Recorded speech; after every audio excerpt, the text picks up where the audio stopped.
Bombshell video. Today, the Secretary 99, for the first time in a long time, this almost never happens. It's because he knows that the shit is about to hit the fan. Now, there are only four overarching data points that you really truly need to understand to be a dilettante speculator at your family gatherings this holiday season. And I'm going to lay it out for you in plain English, because this all came together for me today perfectly, synchronistically, into this framework that you can utilize to understand what is very likely about to happen, almost needs to happen, I would say, for them to move forward with whatever agenda is they have up their sleeve. I'm talking, of course, about our good friends, the neocons. Data point number one, the Russians have obviously been withholding in this fight against Ukraine. Any honest military analyst who isn't disingenuous or isn't beholden to the mass media military-industrial complex will tell you the same. If the Russians wanted to, they could likely their best troops, their best military assets, the amount of troops, expansion of their military, in spite of the increased funding of the military budget. They haven't embarked on any sort of full-scale mass mobilization yet, in spite of support for the war, in spite of Putin's high popularity levels. There's a reason for this, and the reason is, as we've been saying all along, is because they're saving it because they know a war with NATO is on the horizon. So they don't want to put all their cards in Ukraine, get exhausted. They learned from the battle in Austerlitz. They've learned that they need to be more measured in terms of how we have a friendly F-14, 6 o'clock, 3 miles. That they're willing to allocate to the battlefield. Okay, so that is point number one. And again, if the Russians wanted to, they could have laid Kiev to ruins a long time ago. The fact that they haven't utilized nuclear weapons, the fact that there are only 450,000 troops, the fact that they've been somewhat restrained, not entirely, I'm not saying they're not getting their butts kicked in certain places or haven't at times, but the fact that they've been restrained is saying something. They're preparing for a war with NATO. Data point number two is that in the side of the aisle saying the exact same thing, that if we don't get support for Ukraine now, it's going to be American troops who are going to be dying fighting the Russians. Okay, so that is number two. So we know that NATO is mobilizing in the Baltics. If you've been watching the last couple videos, I've went into great depth about why NATO absolutely, beyond a shadow of a doubt, needs to stay in this war. They cannot pull out of this war. Okay, if the Ukrainian front line collapses because those troops get wind that the Americans are no longer going to be supporting them, and it will collapse fast, okay, when it starts to happen. If that happens, then NATO is pooped. Okay, and I gave plenty of reasons. I did a whole half-an-hour video on it, I think 2 videos ago. Okay. But they absolutely need to commit. So, data point number one, I know that was long-winded. The Russians have been withholding. Data point number two is that NATO is preparing to go to war with the Russians, and they're now threatening, if they don't get funding for Ukraine, to convince Ukrainian troops to go and die on NATO's behalf. They're going to have to do it themselves, okay? Data point number three, this ongoing border crisis issue that appears to be holding up the advance and march towards war on 3 fronts: Taiwan, Israel, and Ukraine, possibly sometime in the not-so-distant future, Korea and Venezuela as well. But those 3 primary fronts, the thing that is holding it back right now is the reluctance of Democrats to budge on this issue of the border. That's data point number 3. It's going to become more relevant in just a minute. Data point number 4 is that the FBI director, many intelligence agencies around the world are saying that the risk of terror attacks inside the United States and throughout the West right now are the highest that they've ever been. Okay, in fact, some are even saying that it could happen. It's very likely that it's going to happen before Christmas time. So, all of those key 3, there's an ongoing border crisis. Number 4, the threat of terrorist attacks. About those things for a sec. What would be a neocon's wet dream? Well, it would involve a major flashbulb event, something that you will remember where you were when it happened. Okay, so big terrorist attack. What would be next on the wish list? Well, we got to get this to the axis. Ideally,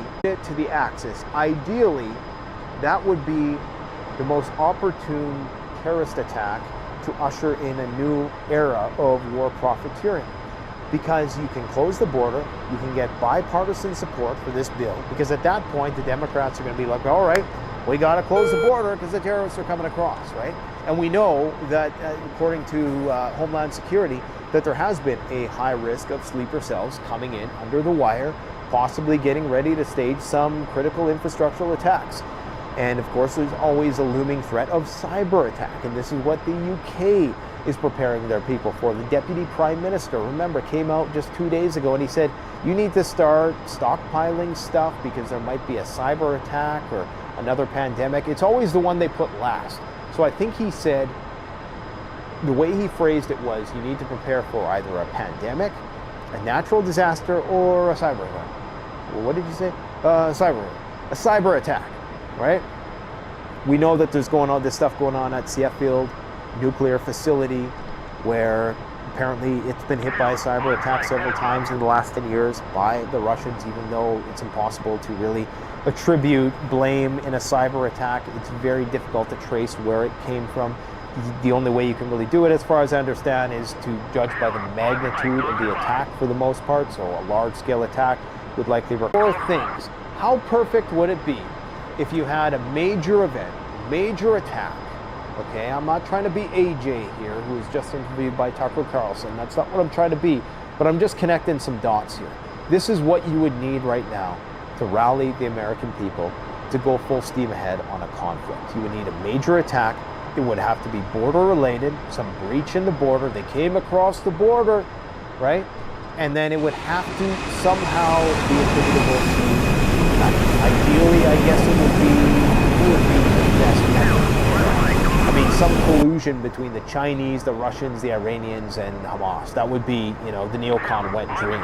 If you caught 4 guys and there were of those 4 nationalities, that would be a blank check for at least 10 years. Because remember, after 9/11, it took 20 years for that Afghanistan war to fizzle out. 20 years. And by the upper estimates, $5 trillion in funding. So that's what you need. Because right now, support for the Ukrainian war is waning. I mean, it is below 50%, I'm sure. And that's probably on the most generously worded subjective polls that's out there. So they need something big to happen, and they need it fast. And as I said before, they must continue with the Ukrainian campaign. They cannot relent in that respect, because it's the end game for the US. Now, maybe that's what they're preparing for. Maybe they're getting ready to throw in the towel. Maybe this is World War II. But it really starts to look like World War II. And what happened partway through World War II? Well, Pearl Harbor happened. Okay? And that's when you had the highest debt to GDP ratio in American history, next to right now, before the war starts. So we're talking about a colossal shift. Everybody is talking about, I think Jamie Dimon sold a bunch of shares, 160 million shares in whatever big bank that he's invested in, and that's supposed to take place. A lot of people are saying around March, that's when the shit's going to hit the fan in the markets, even if everything remains peachy up until that point, geopolitically speaking. So this is why I believe Anthony Guterres is saying Article 99. Article 99 is a special power and the only independent political tool given to the Secretary General. Now, it's going to be all for naught, because Canada, the United States, Israel, and all the usual suspects are going to vote against anything that goes against the interests of the military-industrial complex. Now, I'm not naive to this world. I understand that if somebody's going to rule the world, I guess I would like it to be us, okay? In spite of the fact that we're the only ones to ever drop nuclear bombs, and we tell ourselves we're the good guys when 20,000 civilians have just been slaughtered in Gaza. Hey, we tell ourselves we're the good guys. We still deep down believe in our heart of hearts, that we are the good ones here. We are fighting the good fight for democracy, and anybody who isn't is just evil, and they need to be eradicated. Maybe the jury's still out on that. Anyways, see, that's what happens when I think out loud. I'm a thinker. I'm a critical thinker. When you're politically agnostic, like I am, I don't think the algorithm likes that much. And that's why perhaps we're not getting any traction in suggested videos and the search bar and all that. Anyways, sorry about the tangent, guys. I apologize. Call a meeting of the Security Council on his own initiative. Just got to check my 6 here. I heard a little noise. Everything's all good. All right. Security Council on his own initiative to issue warnings about new threats to international peace and security in matters that are not yet known. Now, look at all the high-level meetings that have been taking place. Putin leaving the country, risking his life with fighter jets. You don't do that unless we're at a serious potential inflection point, junction in human history, okay? You don't have the Iranian, the president of Iran going to Moscow immediately after. This is all related. You don't have nails on our nose, 12 o'clock. For no reason. You don't have North Korea getting closer to the border, stocking up food. You don't have the Taiwanese saying today that they got 141 F-16s that are all fully upgraded and ready to go. You don't have these incursions into Taiwanese airspace more than we've ever seen before. You don't have the high-level meeting with Biden and Xi Jinping. That always happens before they're getting ready to go to war. You have the one last meeting. It happened with Biden and Putin. It's going to happen with Biden and Xi Jinping. All of these things are happening. And we can all just feel it in the air that they're about to do some crazy shit, right? Now, today, this is breaking news. I mean, I think the event has possibly dissipated for now, but it's the start.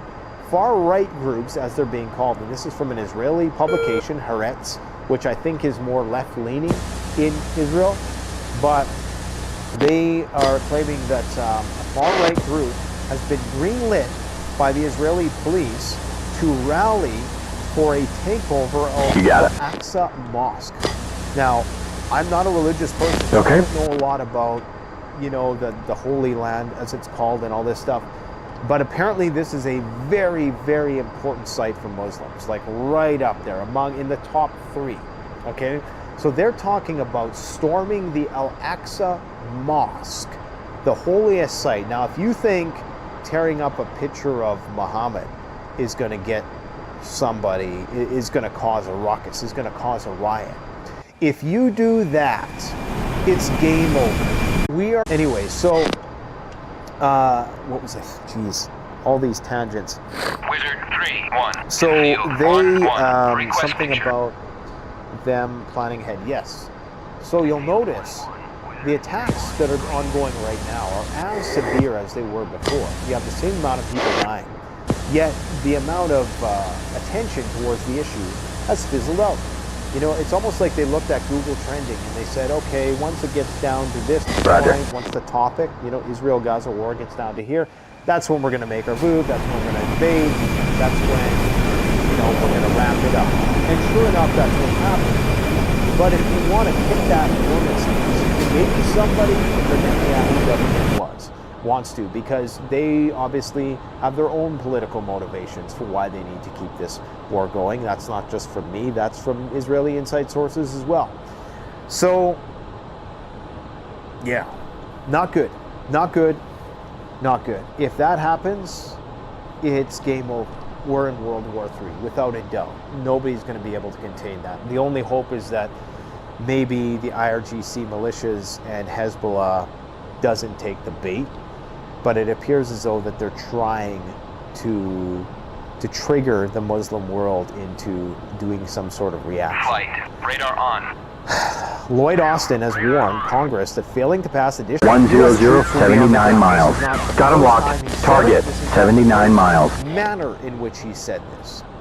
They're saying that eventually they're going to war with Russia, whether we like it or not. That's essentially what it means. Read the subtext, folks. Michael McCall, House Foreign Affairs Chairman, highlighted the gravity of the situation, noting that the deployment of U.S. troops is something they're trying to avoid, but it becomes a likely outcome without adequate support for Ukraine. We're trying to do the best we can here by sending Ukrainians to their deaths, Flight. but we may have to send our own if you don't, you know. John Kirby, if you think the cost of supporting Ukraine is high now, just imagine how much higher it's going to be not just in national treasure, but in American blood. And he was the one at that same press conference today said that the Houthis are the ones pulling the trigger and Iran is providing the guns. So you're seeing this all come together. It all comes together with my hypothesis about an attack coming across the border being attributed to the Unable. everything they need in one fell swoop. Janet Yellen, we can hold ourselves responsible for Ukraine's defeat if we don't get funding. Why is Janet Yellen commenting on this? Isn't she the money man? There is a Bandit 2 ship, Bra, 055, 76 miles. He's locked. Is she talking about target, 76 miles. Is that what they're hinting at here? What I've been saying for some time, the reason why they need to stay in Ukraine is for a variety of reasons I'm not going to get into. Yeah, they got to keep the Germans down, the Russians out, the Americans in, because if that euro starts ramping up with that cheap Russian gas, guess who gets edged out? Well, it's the US dollar. For that and about 50 other reasons I went into in a deep dive, the longest video I ever did, 2 videos ago. Go and watch it. It'll explain everything you need to know. Mark Milley urges Ukrainians to slit Russians' throats. I don't even blocking him. There. I don't know why I did. I'm just getting so used to quotes. Just to cover my ass here on YouTube. We're already shadow bound in the search. There shouldn't be any Russian that goes to bed without wondering if his throat will be cut. What a great thing to say when you're trying to wind down operations. Oh, I got nails on her nose, 12 o'clock. Never been more worried about a terror attack than now. Lindsey Graham, never been more worried about a terror attack than now. The threat level at the U.S. border is the highest it's ever been. According to Homeland Security threat assessment this year, border agents have encountered a growing number of migrants on the FBI's terrorist watch list trying to cross the border. And it was really in reading or listening to Lindsey Graham today, a link that a friend of mine sent me, where he's talking about these things, and it all just clicked. It's like they're trying to telegraph that they want to bundle up border security and foreign policy. And how do you do that? Well, a terror attack that comes through the border. Simple. Warnings of terror attacks before Christmas. Eva Johansson, the European Home Affairs Commissioner, has warned that we're likely to see knock-on effects in Europe as a result of the Israel-Hamas war, and that there is a huge risk, not just a slight risk, or not a risk, or a moderate risk, or a high risk, a huge risk of terrorist attacks before Christmas. And now we're already starting to hear that Biden might be willing to compromise. This is according to Reuters, that Biden We've got nails on our 12. Make compromises to get the votes needed to help Ukraine. Now we got this Hunter Biden stuff that just popped up in my feed that I could really care less about. I know it has implications into corruption, and it's important, but at the same time, let's not let politics take us away from what are clearly the bigger geopolitical plays here, okay?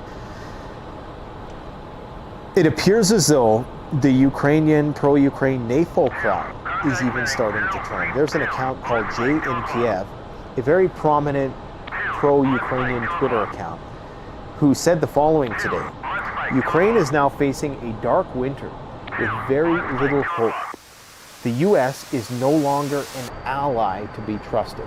What have I been saying for the longest time? The reason why the U.S. is withholding is because they don't trust Ukraine. They don't trust that they can win, and they don't want shit falling into the wrong hands. Number one, with Russia, they need to hold back their stuff in reserve. It's like both Russia and the USA are playing the same game.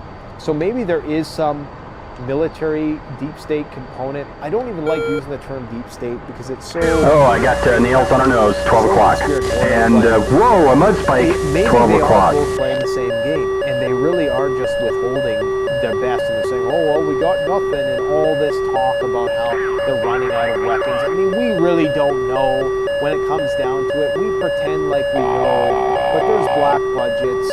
They're not going to put all their cards out there for the world to see. I mean, how strategic would that be? I mean, if you're telling me that coming our way, that are classified, that are far less... That's a singer, 12 o'clock! ...national security perspective, you know, why would they disclose how many shells they have left? Why would they disclose how many ATACMS they have left? people are just speculating about these things. So we don't really know what the big plan is, what the end game plan is. You got Poland saying, oh, we only got 3 years before the Russians attack. You got Germany saying that we're preparing for war. All of these countries. Patrick Ryder last year, I believe that was... Missile, 1 o'clock. Hot, break left. Saying that we're preparing for war. Nails, So they 11 don't know o'clock. what's coming. So it's all like they're using the Ukrainians. And the Ukrainians are finally starting to Missile, realize 12 o'clock. Hot, Aristowicz is break a good left. example, former advisor of Zelensky, who's completely, he just outright said the other day, this is him saying it, not me, YouTube. He said that maybe we chose the wrong side. Turn it around, taking all that experience, all that military. I'm not saying this is going to happen overnight. It's not going to happen overnight. There's going to be a lot more bloodshed. There's going to be a lot of people who are hardline nationalists who are never going to align with the Russians. Absolutely. But what I'm saying is it's possible. Okay? And you even have Russian politicians now saying that they're willing to put to a vote, or they're proposing to put to a vote the annexation of more territories. We're already